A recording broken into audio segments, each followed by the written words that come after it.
कौन है ओसामा शाहब और उनके पिता मोहम्मद शहाबुद्दीन। बिहार की सिवान विधानसभा क्षेत्र का नाम आते ही जो नाम सबसे पहले जहन में आता है वो था मोहम्मद शहाबुद्दीन। दशकों तक इस सीट पर शहाबुद्दीन का राज रहा। उन्हें सिवान जिले में साहिब और सिवान का सुल्तान कहा जाता था।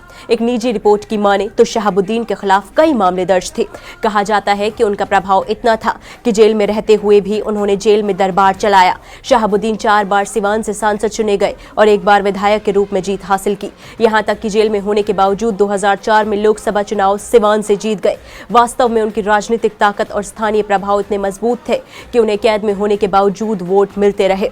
उस वक्त उनका जेल से जीतना ये दर्शा रहा था कि उनके समर्थकों और स्थानीय जनता पर उनका असर अभी भी कायम है। शहाबुद्दीन खुद ही सरकार, खुद ही सिस्टम, खुद ही अदालत, खुद ही जज और खुद ही सजा देने वाले बाहुबली नेता बन गए। उस वक्त साल 2021 में कोरोना महामारी में वो जेल में थे, कोविड की चपेट में आ गए और उनकी मौत हो गई, जिसके बाद लोगों को लगा कि उनका दबदबा खत्म हो गया। पर नहीं, उनकी विरासत जिंदा रखी उनके बेटे ओसामा शाहब ने, जिन्होंने चारों ओर से घिरे होने के बावजूद रघुनाथपुर सीट से जीत हासिल की। हालांकि जब इस सीट पर अपने उम्मीदवार के लिए वोट मांगने अमित शाह आए तो उन्होंने कहा था कि 100 शहाबुद्दीन आ जाए, हम इस सीट से ओसामा को नहीं जीतने देंगे। मुख्यमंत्री योगी आदित्यनाथ ने कहा कि जैसा नाम वैसा ही काम करेगा और इसलिए ओसामा को सीट नहीं मिलनी चाहिए। पर शहाबुद्दीन की लोकप्रियता का अंदाजा इस बात से लगाया जा सकता है कि उनके बेटे हजारों वोटों के आंकड़े से जीत गए और लोगों के बीच ये मैसेज गया कि आज भी शहाबुद्दीन की पकड़ उनके जाने के बाद भी खत्म नहीं हुई।